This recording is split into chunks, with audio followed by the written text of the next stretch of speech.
Hai teman-teman semua, kami dari mahasiswa Universitas Palangkaraya, Fakultas Ekonomi dan Bisnis, jurusan Ekonomi Pembangunan. Di sini kami akan memaparkan tentang sejarah pemikiran ekonomi kaum klasik, yaitu untuk pemenuhan tugas dari Bapak Ahmad Rizani. Tapi sebelumnya, saya akan memperkenalkan anggota-anggota kelompok kami.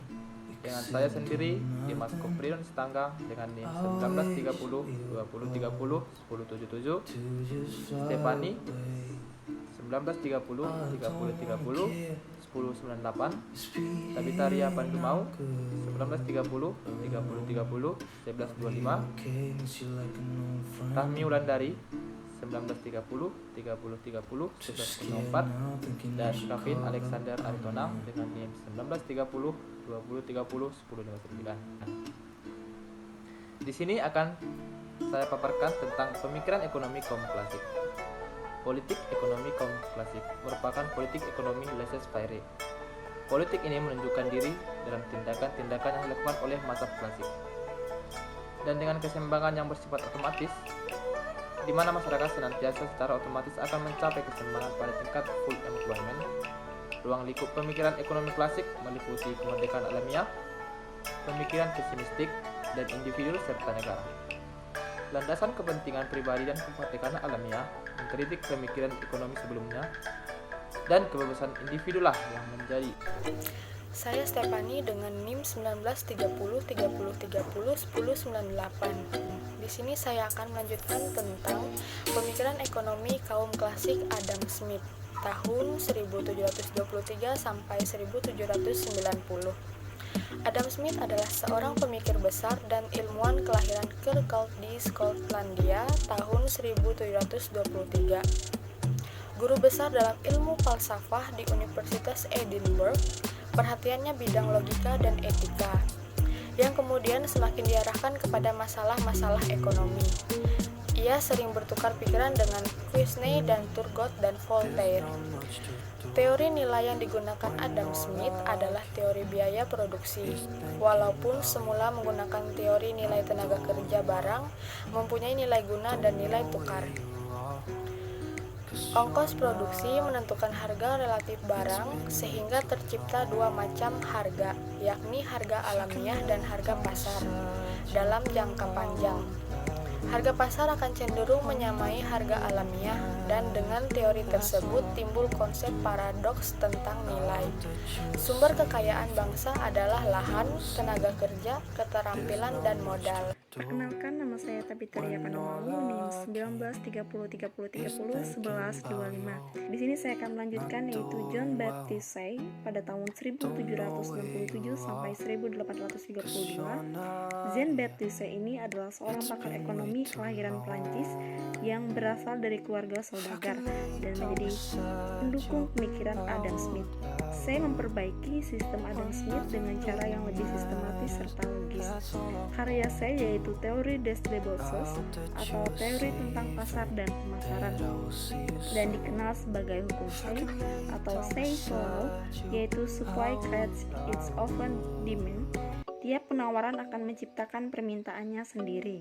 Menurut saya, dalam perekonomian bebas atau liberal tidak akan terjadi produksi berlebihan atau overproduction yang sifatnya menyeluruh. Begitu juga pengangguran total tidak akan terjadi. Yang mungkin terjadi menurut saya ialah kelebihan produksi yang sifatnya sektoral dan juga pengangguran yang sifatnya terbatas atau pengangguran friksi. Perkenalkan, nama saya Rahmi Wulandari, NIM 1930 30 1104. David Ricardo 1722 sampai 1823. Ia adalah seorang pemikir yang paling menonjol di antara segenap paskar mazhab klasik. Ia sangat terkenal karena kecermatan berpikir. Metode pendekatannya hampir seluruhnya deduktif. David Ricardo telah mengembangkan pemikiran-pemikiran Adam Smith secara lebih terjabar dan juga lebih sistematis, dan pendekatannya teoritis deduktif. Pemikirannya didasarkan atas hipotesis yang dijadikan kerangka acuannya untuk mengkaji berbagai permasalahan menurut pendekatan logika. Teori yang dikembangkan oleh Ricardo menyangkut 4 kelompok permasalahan, yaitu teori tentang distribusi pendapatan sebagai pembagian hasil dari seluruh produksi dan disajikan sebagai teori upah, teori sewa tanah, teori bunga dan laba, teori tentang nilai dan harga, teori perdagangan internasional, dan teori tentang akumulasi dan pengembangan ekonomi. Nama saya Kevin Artonang, NIM 1930 2030 1059.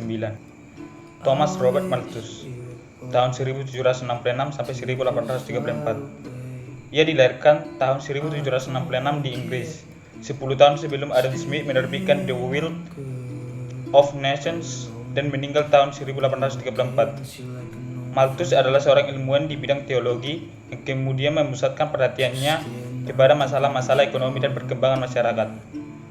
Malthus adalah alumnus dari University of Cambridge, Inggris, tempat ia menyelesaikan pelajaran dalam ilmu matematika dan ilmu sejarah klasik. Malthus diangkat menjadi Professor of History and Political Economy in East India College. Malthus dan kerangka analisisnya ialah menyangkut teori yang tentang sewa tanah dan teori tentang penduduk dengan bukunya yang berjudul An Essay on the Principle of Population. Teori Malthus pada dasarnya sederhana saja. Kelahiran yang tidak terkontrol menyebabkan penduduk bertambah menurut deret ukur, padahal persediaan bahan makanan bertambah secara deret hitung. Kesimpulan, filsafat kaum klasik mengenai masyarakat prinsipal tidak berbeda dengan filsafat mazhab Sokrat. Kaum klasik berdasarkan diri pada tindakan-tindakan rasional dan bertolak dari suatu metode ilmiah. Kaum klasik juga memandang ilmu ekonomi dalam arti luas. Dengan perkataan lain normatif, politik kaum klasik merupakan politik ekonomi yang menunjukkan diri dalam tindakan-tindakan yang dilakukan oleh mazhab klasik, dan dengan keseimbangan yang bersifat otomatis, di mana masyarakat senantiasa secara otomatis akan mencapai keseimbangan pada tingkat full employment.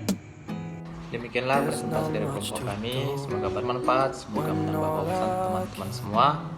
Semoga tetap dalam keadaan sehat, tetap mematuhi protokol kesehatan dari pemerintah. Akhir kata kami ucapkan terima kasih.